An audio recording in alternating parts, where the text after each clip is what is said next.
Hola, hola, ¿qué tal? Sean todos y todas muy bienvenidos al capítulo número 11 de P de Política, este espacio donde semana a semana comentamos los avances del proceso constitucional. Mi nombre es Matías Llaneret, y lo invito a escucharnos en este capítulo donde, por cierto, vamos a estar comentando los artículos aprobados que ya forman parte del anteproyecto que está elaborando la comisión experta, pero además vamos a comentar brevemente al inicio una situación particular con un ex consejero constitucional del Partido Republicanos. Así que sin más, aprovecho de saludar a Rolando Alvear. ¿Cómo estáis, Rolando? Hola Matías, ¿cómo estás tú? Yo súper, súper. Un poco perplejo por la situación de Republicanos, no porque me impacte, digamos, mi diario vivir, sino porque me llama la atención la circunstancia y la consecuencia que generó una denuncia contra este sujeto. Para Ujú. explicar brevemente, si te parece, y luego nos vamos al fondo del capítulo. Lo que ocurrió es que hay un consejero republicano, si no me equivoco, acusado de abuso sexual o acoso sexual, no, pero no me quiero meter allí, no, no es el punto, em, el cual, luego de ser electo, decidió renunciar al Partido Republicano, renunciar a la bancada de Republicano. ¿Qué pasa? Esta renuncia se extendió finalmente a la renuncia de su cargo en el Consejo Constitucional. Entonces este sujeto se presentó ante el Tricel y dijo, ¿saben qué? Yo, para no empañar el proceso, para no exponerme yo mismo, vaya a ser una de las razones, renuncio a mi cargo en el Consejo Constitucional, algo que aparentemente el Tricel acepta. Y por tanto ya no tenemos 51 consejeros, sino que 50. Son 49 electos de manera tradicional, digamos, y un escaño reservado. ¿Qué es lo relevante de esto? A mi parecer, primero, que Republicanos reduce de 23 a 22 sus representantes. ¿Y qué consecuencia tiene esto? Bueno, primero, explicar un poco cómo funciona el proceso. Ahora vamos a entrar en la etapa donde la comisión experta le va a pasar al Consejo Constitucional el anteproyecto. Y el Consejo va a aprobar, rechazar, modificar o agregar normas respecto de este anteproyecto. Cuando termine su trabajo el Consejo Constitucional, en más o menos 4 meses más, eh, el Consejo va a tener que traspasar su propuesta constitucional aprobada por los 3/5 del mismo Consejo a la comisión experta, la cual deberá generar indicaciones que volverán al Consejo Constitucional. Y aquí es donde se más o menos hace la votación definitiva, entre paréntesis, porque igual después vienen ajustes pequeños y comisiones mixtas. Pero el punto es que luego de que el Consejo Constitucional reciba el texto con indicaciones desde la comisión experta, ellos deberán aprobar o rechazar cada artículo según quórums específicos. Para aprobar un artículo necesitan los 3/5 de los votos. Es decir, 30 votos. De 50 son 30. Todo queda claro. Para rechazar un artículo, sin embargo, se requieren 2/3 de los votos en contra. Y si no alcanzan 2/3 de votos en contra, ni tampoco 3/5 a favor, esto pasa a una comisión mixta, donde van a haber consejeros y expertos. Y ahí se va a resolver y es una comisión de 12 personas y tienen 5 días, etcétera, etcétera. El punto relevante de la renuncia del consejero republicanos es que, para el caso de rechazar una norma, cuyo quórum es de, insisto, 2/3 en contra. Republicanos antes, con sus 23 escaños más los 11 de Chile Vamos, alcanzaba los 34. La derecha alcanzaba los 34 escaños. Y con eso alcanzaban el quórum de los 2/3 para rechazar algo. Por tanto, la derecha quedaba con todo el poder para estar en contra de las indicaciones de los expertos. Sin embargo, con la renuncia de este sujeto, donde Republicanos queda con 22, si le sumamos los 11 de Chile Vamos, es decir, da una suma de 33, no alcanzan a llegar a los 2/3 de votos en contra, de eventuales votos en contra.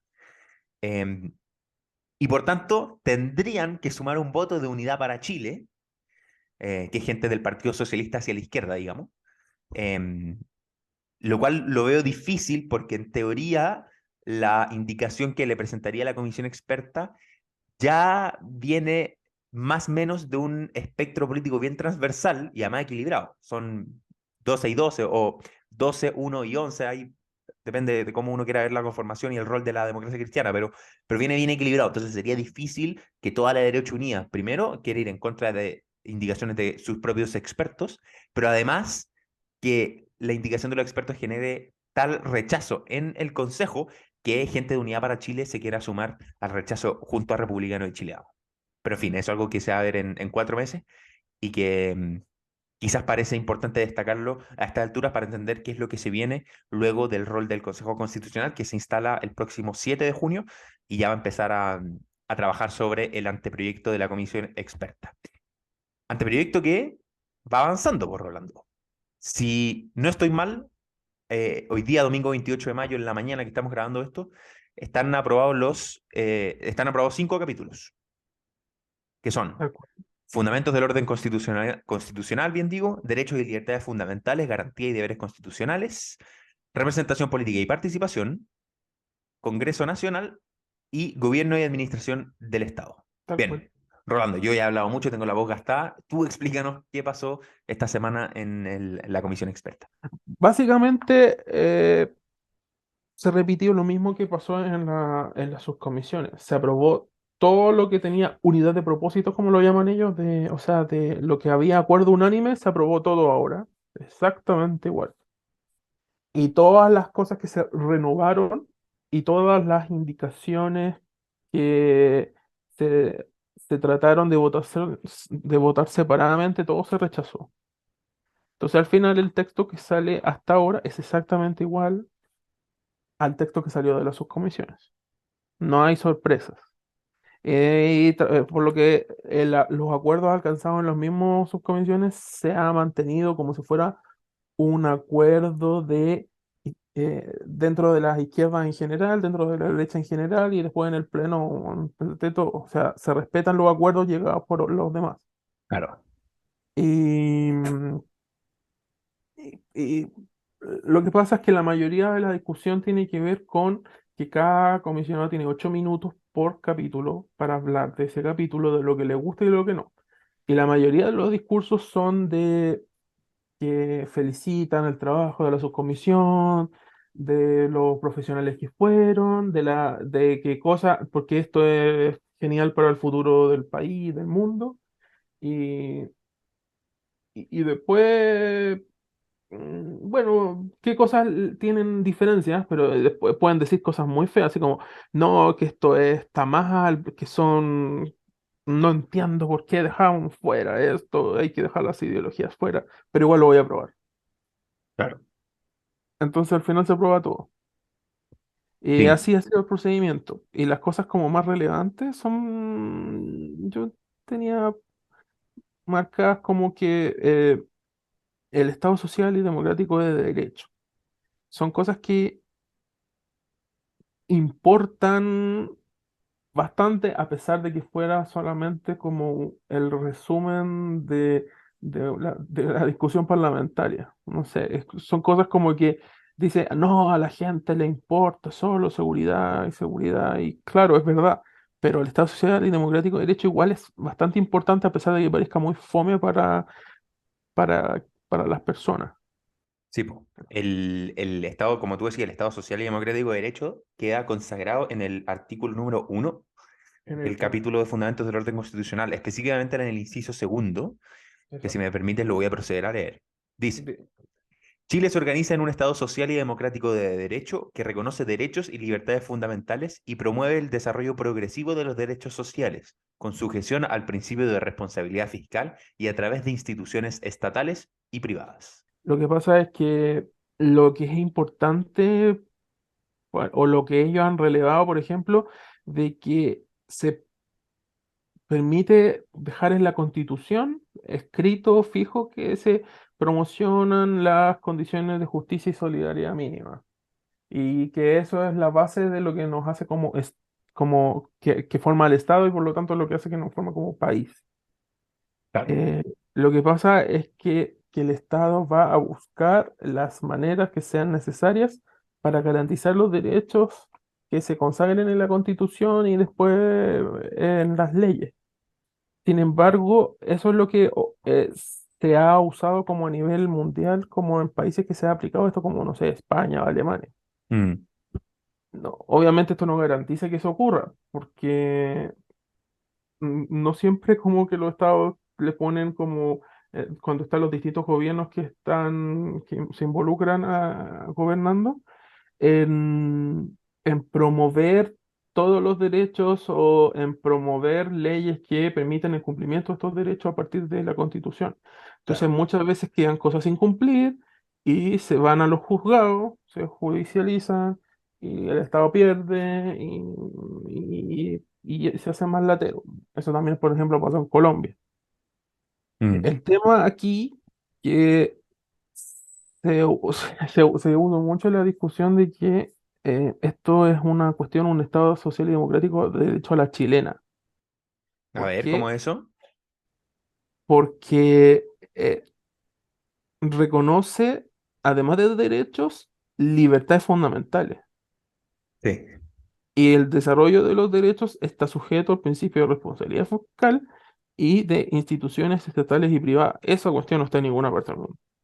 Oye, pero tengo una duda. El hecho de que, como tú bien dices, el Estado Social y Democrático de Derecho esté de una u otra manera, no sé si limitado o amarrado, pero conformado también por esta idea de la responsabilidad fiscal, de la defensa de las libertades y Ujú, la incorporación de instituciones privadas a la prestación de estos derechos, ¿a ti ujú. te parece que responde más bien a una situación contingente o que efectivamente es parte de la cultura política nacional chilena la participación del privado en las actividades que tienen que ver con la prestación de salud, educación, etcétera? Es que, a ver, como contingente, como es ahora, no, no, pero más bien tiene que ver como con que el Consejo está partido mitad y mitad, y así lo ha estado desde el inicio, porque estas negociaciones son anteriores a las elecciones, ¿me entendéis? Claro, Eh, no, no, no, más bien es como que hay mitad y mitad, entonces como nadie tiene mayoría, se tiene que votar, llegar a acuerdo, y es parte de cosas como que en cierta forma la derecha ganó. En cierta forma se considera la responsabilidad fiscal y que se permite que también estén incluidas dentro de dentro de la garantización de esos derechos las instituciones privadas. Y claro. además que hay garantías y libertades protegidas. Em, Sí, sí, sí, quizás mi pregunta la voy a reformular, es esta idea de juntar derechos y libertades, responsabilidad fiscal con Estado social, instituciones públicas y privadas, o estatales y privadas, eh, responde a, y esta es la pregunta, ¿responde efectivamente a que derecha e izquierda son mitad y mitad en la comisión experta? ¿O tiene más bien que ver con una tradición, al menos de los últimos 30 años, del orden constitucional chileno? No, no sé si se entiende la pregunta. sí, es que yo creo que igual una cosa tiene que ver con la otra, porque sí, ya habíamos visto el tema de lo de mitad y mitad, que yo creo que es importante, pero también de que parte de la tradición constitucional del último tiempo depende también de, no sé, pues, la constitución vigente, Claro, depende de lo que han hecho los gobiernos de derechas y la mayoría de la concertación, de qué es permitir eso, po. Entonces, dejar de lado eso en la constitución, a pesar de que la actual vigente no está, es básicamente decir, dejar de lado de que no está asegurado esa sujeción privada, porque estáis diciendo Estado social de derecho, y eso al tiro te lleva a lo que en otros lugares del mundo es que el Estado es social y por lo tanto tiene que garantizarlo, ¿me entendí? sí, Entonces, como sí. para poder mantener esa tradición de estos últimos años, se incluyó debido a que son mitad y mitad.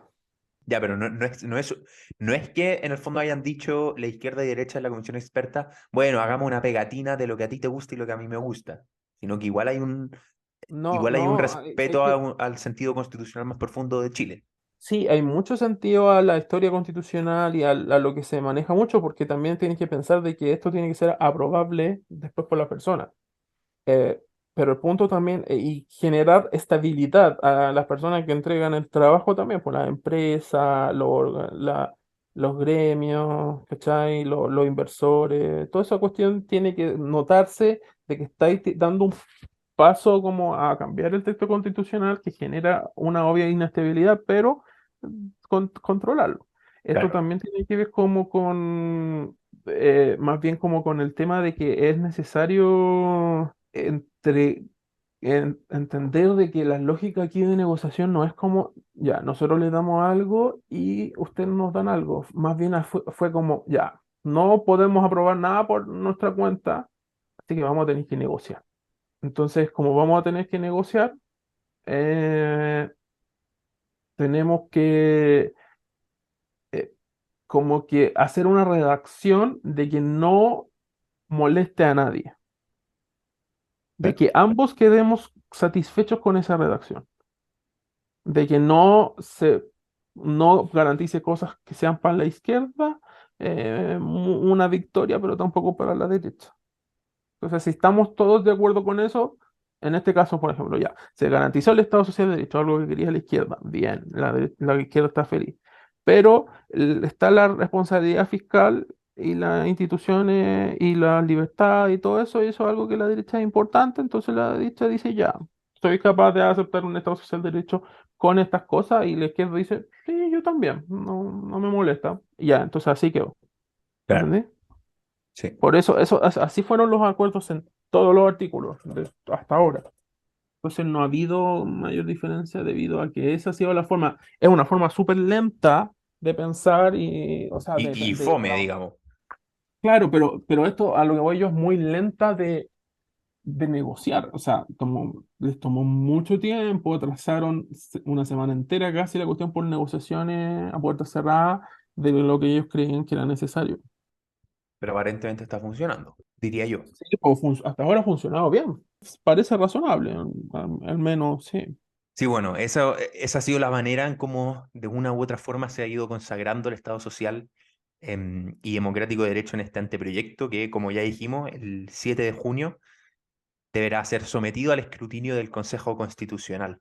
Uno de los puntos, eso sí, Rolando, que ha estado generando un mayor nivel de roces quizá y que de hecho republicanos ya tomó una postura contra la comisión experta es el tema de la salud, particularmente la redacción de un artículo que no está presente en el anteproyecto sobre el derecho a la libertad de elegir entre un sistema público o privado. Esto ya lo comentamos en un capítulo anterior, pero parece que hay un hueco, que un espacio que aparentemente va a tener que resolver el Consejo Constitucional. No sé si nos puede explicar como un poco de eso y hasta dónde creéis que va un poco la micro en esta materia, que porque además es importante, porque guarda relación con los derechos que están siendo consagrados. Sí, sí, es verdad lo que tú dices, pero no tiene que ver con republicanos esto, la verdad. Más bien es como que en general los comisionados más opositores han estado como un poco mostrado un descontento ante que no se garantice la libertad en elección de salud, porque el tema acá principal era que la izquierda se negó en todo caso a poner en el texto que se pudiera escoger el tema de la libertad de elección porque estaba tan amplia la redacción que se podía considerar como libertad de elección no de la aseguradora, sino del prestador. ¿Me entendés? Claro, Entonces, una cosa es libertad de elegir dónde atenderme, que eso es aceptable. El tema es la libertad de elegir de mi asegurador. Y eso no lo aceptaron porque eso significaba, según sus palabras, constitucionalizar la ISAPRE. Y por lo tanto eso es lo que generó la negativa. Además, es que, y por lo tanto los de derecha se pusieron en la postura de que les parecía muy malo que no se pudiera garantizar esa libertad, porque en definitiva ya ocurre, ¿me entendí? Ya existe, de que se garantice de que las personas pueden elegir dónde y, y cuándo hacerlo, entonces por lo tanto debería garantizárselo constitucionalmente si es algo que ya existe y que le parece un poco feo eso. claro. Además, también el tema de que no se establecieron cotizaciones obligatorias para financiar el tema de salud. Entonces, eso también deja que solamente lo- lo que genere como para financiar la salud sea solamente lo que el Estado tenga como recurso y listo, pues, ¿me entendí? Entonces sería lo único Claro. financiado y como no había obligación de financiar la salud de las personas, los privados no podrían exigir esas cotizaciones también vayan para ellos. ¿Me entendí? Entonces eso es el problema. Y lo mismo es un caso similar el que ocurre para seguridad social, ¿no? Es bastante idéntico el problema. Ahora, para ser justos con la prevención, respecto de que se podría constitucionalizar la ISAPRE y qué sé yo, yo tengo entendido que no fue solamente el oficialismo el que anotó ese punto en la tabla, digamos, sino pues, entiendo que Jaime Mañalich fue invitado a la comisión, a la subcomisión, y dijo lo mismo, que le parecía innecesario eh, que esté textualmente reconocido en la Constitución, Sí, claro, como pero para el capítulo de salud, digamos, específico. es que claro, pero es que él es él no tiene voz y voto a cabo, ¿me entendí? No, Entonces, para claro, la historia de la ley, es más, está bien la presentación, pero es más relevante lo que las opiniones que se digan a los que votan. que tienen poder de auto, claro, sí estoy de acuerdo. Pero el tema que Mañalich decía es que era demasiado, no era innecesario si ya con decir derecho a la salud es suficiente. Decía que era excesivo y que era más bien, podría ser considerado como pasado por la punta, era mejor como hacerlo más mínimo, Claro. la conservación del derecho. Em, bueno, sí, de hecho tú hablabas del derecho a la seguridad social y, por ejemplo, que esto generó, me acuerdo, un poco de polémica en el proceso anterior, todo el tema de la vivienda propia, la vivienda adecuada, que en este anteproyecto ya quedó establecido que el derecho a la vivienda adecuada y establece que será con preferencia de acceso a la vivienda propia. No sé si te acordáis que había una polémica en el proceso anterior de que el Estado podía construir casas, pero arrendarlas a las personas, digamos, y no Sí. entregarlas como propiedad. Bueno, en fin, eso queda zanjado en Ujú. esta pasada. Otra cosa Son que, parte, que... son Sí, parte dime. de las, sí, que son parte de las cosas que se intentaron dejar zanjadas explícitamente para que no tuvieran relación con lo que se aprobó en la convención fallida. Sí, lo que ya hemos dicho harto, que él da la sensación como que este segundo proceso, o tercero, si es que uno considera el de Bachelet, está tratando de ser básicamente todo lo contrario a lo que hizo la Sí, Convención Constitucional. es casi como obsesiva la necesidad de diferenciarse, Sí, como explícita. estoy de Pero bueno. acuerdo. Oye, otro apartado que ha generado, no Ujú. sé si polémica, pero que está ahí porque además es medio líquido lo que dice, es el tema de la paridad. Sí, Para explicar un poco, no se establece ningún mecanismo, primero no se establece un mecanismo específico para la paridad de salida, pero sí establece lo siguiente. es que esas son paridad en elecciones, también hay paridad en otros temas. Ah, claro, sí, estoy hablando de elecciones, sí. Muy buena precisión. Acá se habla para cargos de elección popular que ningún sexo podrá superar al otro en una correlación mayor a 60-40. O sea, podrán haber máximo 60% hombres y 40% mujeres, o al revés, 60% mujeres y 40% hombres, ni más ni menos. Bueno, cualquier cosa que esté entre medio, digo. Ahora, lo interesante de esto es que es una norma transitoria que deberá aprobarse en un proyecto de ley, está mandatando al Congreso. Sí, Hubieron un par de votos en contra, pero lo llamativo, digamos, es que este mecanismo transitorio se va a aplicar solamente por las siguientes dos elecciones parlamentarias. Luego sí. de eso desaparece. Ujú. Ahora, si en cualquiera de estas dos elecciones parlamentarias se alcanza este 60-40 sin la corrección del sistema, entonces el mecanismo caduca, digamos, deja de operar. Claro. Esto tuvo un voto en contra de la derecha, básicamente, de Peredo, Horst, González y Frontaura. ¿Qué es lo que molesta de la paridad? Bueno, y por qué nombrar también a Republicano en la reflexión anterior y también lo mencionó en esta? Republicano ya dijo que esto le incomodaba. ¿Y por qué es relevante Republicano? Bueno, porque tienen 22 escaños, entonces no es, Sí, no es una opinión, pero digamos, de la galería. Entonces, y claro, pero ya como hemos dicho en otros capítulos, no sacan nada con tener 22 años porque no pueden aprobar nada. Entonces, tenéis que, según lo que tú dijiste, según esto, ellos podrían vetarlo, claro, pero después igual los comisionados podrían volver a reponerlo si ya lo aprobaron. Claro, ¿Me claro, entendí? Entonces, después eso se va a una comisión mixta y la única forma de rechazarlo es con 2/3. Entonces, no. Básicamente lo que tienen que jugar a no caer en esas cosas y alargarlo y quedar expuestos a muchas cosas, eh, es jugársela por aprobar cosas nomás. ¿Cachai? No, no rechazar y reaccionar, claro. porque si no, si no esto se alarga innecesariamente. Sí. El tema aquí es que, claro, la paridad lo que quedó más bien es como una obligación al Estado en el capítulo 1 creo creo que en el artículo 5 por ahí. Sí. Inciso segundo del artículo 5. La ley asegurará el acceso igualitario de mujeres y hombres a los mandatos electorales y cargos electivos y promoverá Ujú, su ujú. participación en condiciones de igualdad en los distintos ámbitos de la vida nacional. El Estado garantizará el ejercicio de Sí. la participación política de las mujeres.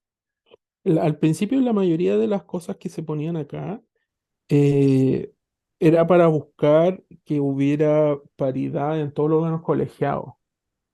Y no salió, eso no salió. Entonces al final es ¿Pero eso la, quedó la- fuera por falta de quórum es que o las porque no salió en indicaciones la subcomisión? no salió en el texto general y no salió en las indicaciones. Ah, perfecto. Que la mayoría de las cosas que pasaron en las subcomisiones presentaron cientos y cientos y cientos de indicaciones, pero al final no votaron ninguna de ellas. Lo que hicieron fue juntarse, redactar una indicación que le hiciera sentido a toda la subcomisión, y esa se iba a aprobar y todas las otras decenas se iban a rechazar.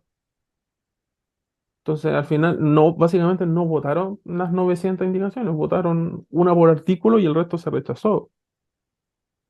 ¿Cachai? Entonces, en este caso fue lo mismo. No se Claro. alcanzó la paridad en ese tipo de cosas, pero se alcanzó esta norma que tú dices de garantizará la participación política de las mujeres en igualdad de condiciones. Mm, Y la mayoría de los mencionados de derecha que rechazaron esto fue más bien por el tema de que les parecía mejor la redacción original del texto que salió de aprobación en general en la comisión, que fue el tema de, en vez de garantizar, favorecer. Y que esto no solamente tuviera que ver con participación política, sino con participación de la ciudadana, ¿cachai? Que fuera más amplio y no basado solo en lo político.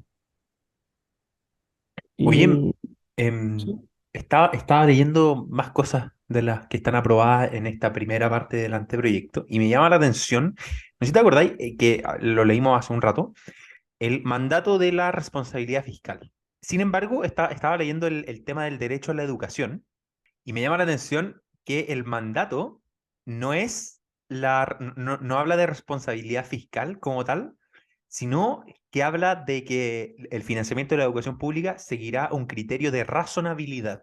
¿A qué apunta eso? Digamos, tiene que ver con que la razonabilidad es que el Estado, digamos, podría gastar más recursos de lo que es responsable fiscalmente, pero porque la educación es un bien superior y Sí, ese sobregasto tiene que ser razonable. ¿A eso apunta? esa es la idea, porque es básicamente como meterse con temas de, como, sería más bien como implícitamente meterse algo como con la calidad, en cierta forma, porque si tú gastas no más de lo que es responsablemente, fiscalmente responsable, pero tampoco en que no sea suficiente para garantizarlo, pues entonces Claro. lo que es suficiente para garantizarlo es lo razonable. ¿Cachai? Eso, así, en esa posición está visto, de que Perfecto. razonable, pero tampoco que sea irresponsable y no se pueda pagar. Entonces eso te dice que en ciertos momentos cuando tú tengáis crisis muy fuerte, muy terrible, puta, se entenderá que existe el mandato a que hay cosas más relevantes que otras de subvencionar y por lo tanto cualquier em, atraso en la provisión de ciertos derechos, como no sé, vivienda adecuada, no sé, se entenderá porque el país está en esa situación, po. Sí, bueno, todo esto, bueno, va a seguir siendo, no sé si debatido, pero votado durante esta semana. y ya se debería ir finalizando lo que es el anteproyecto, que tiene que ser entregado el 6, se dice el 6 de junio, pero en realidad es el 6 de junio de la noche, así que en realidad nos vamos a despertar el 7 de junio con el anteproyecto así, sin ninguna cosa que se le pueda agregar desde la comisión experta, además el mismo día que asume el Consejo Constitucional con sus 50 miembros. Sin más, aprovecho de despedirme y dejarlo invitado a escucharnos cada semana con este comentario del proceso constitucional. Fue un gustazo. Me despido. Chao, chao. Chao a todos, chao, nos vemos.